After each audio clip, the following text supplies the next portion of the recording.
Don't you dare call me a racist. Don't you dare call me a bigot. That has nothing to do with politics and everything to do with truth, nor does it have anything to do with ego. Again, the South said, keep it and there will be no government. On August 22nd, 1787 at the Congressional Convention, the debate again raged, and again Georgia and South Carolina stood up and said the nation would not be born if slavery in the South was abolished. And these 55 men, young man you call hypocrites, were again faced with a life or death decision that you, as an adult, hopefully will never have to face, but you may. And you may have to make that decision many times in your life. Dear God, help me to choose the harder right instead of the easier wrong.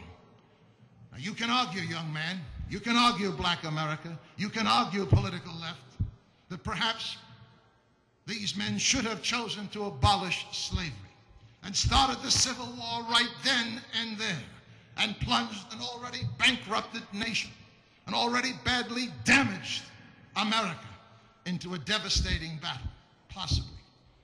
They chose to birth the country with slavery, as Colonel George Mason of Virginia said, quote, knowing full well it was wrong, but with the hope the abolition movement would grow and end this evil on our character, for which we, the American people, would one day have to pay a price. 74 years later, young man, the price was paid.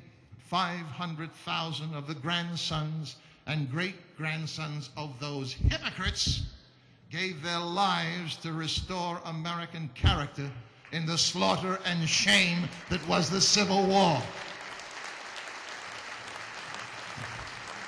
Make no mistake, young man, make no mistake. Slavery is morally, ethically, and spiritually wrong.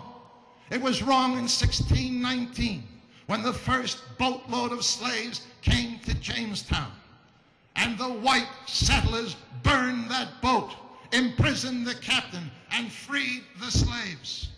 It was wrong for 100 years before the Constitution, when black tribal leaders sold black people into slavery and sold them to Portuguese captains.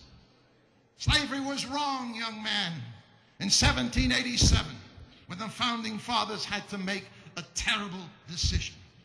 And it's wrong today, when 3.5 million blacks are held in slavery by black masters on the African subcontinent.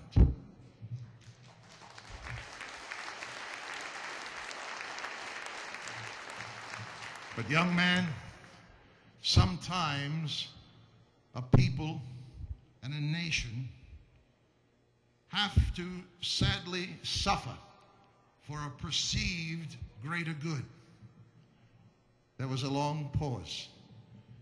My dear friends, in the 13 months I've had the opportunity to travel around America and to France and England and to Germany and Japan with Mr. Paine, answering questions from our foreign friends and some who are not our friends.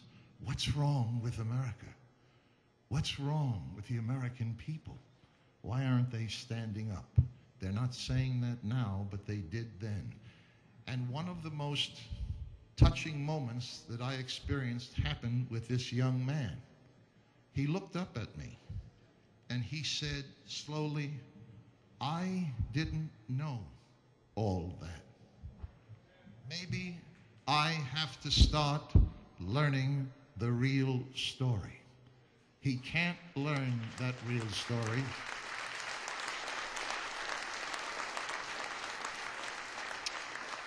He can't learn that real story because 69% of the high schools in the United States of America no longer teach American history, colonial history, or the Constitution.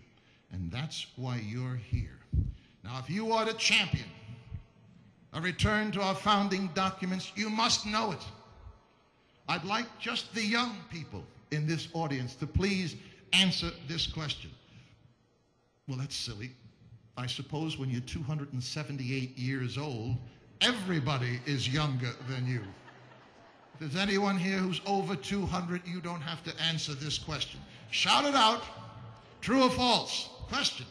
In the form of government expressed in the Declaration of Independence and defined by the Constitution, power flows from the consent of the governed to the elected officials. Shout out. True or false?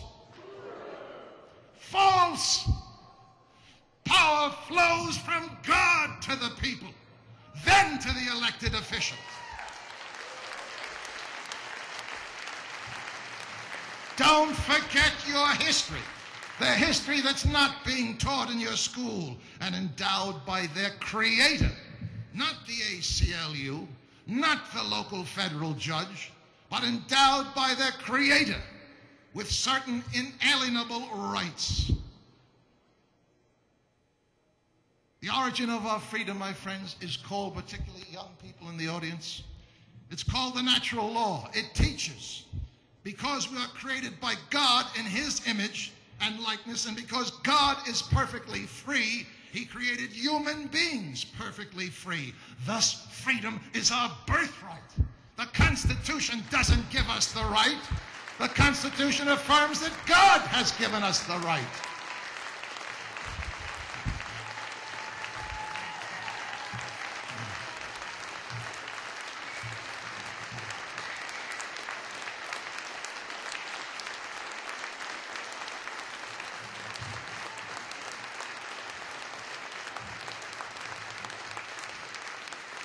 God, I assure you, they're not standing up for Mr. Paine. That was for you, sir.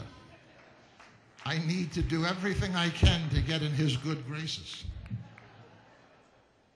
It is ironic, my dear friends, that Muslim Sharia law is now being taught in 8 Midwestern high schools as law made by Allah.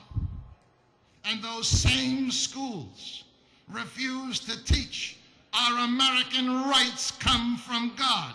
It is an insane perversion that must end, and you're the people to end it.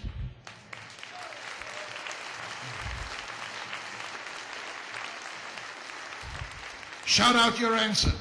Yes or no? Yes or no? True or false?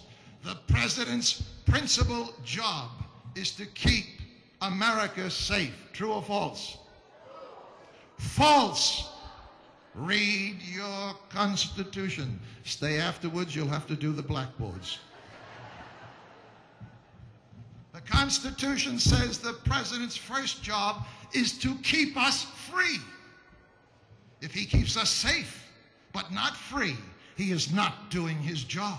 The Constitution says he is responsible for enforcing the laws of the land. He cannot pick and choose what laws he intends to enforce, which laws to obey, which laws to ignore. Constitutionally, he cannot order federal authorities not to enforce our immigration laws.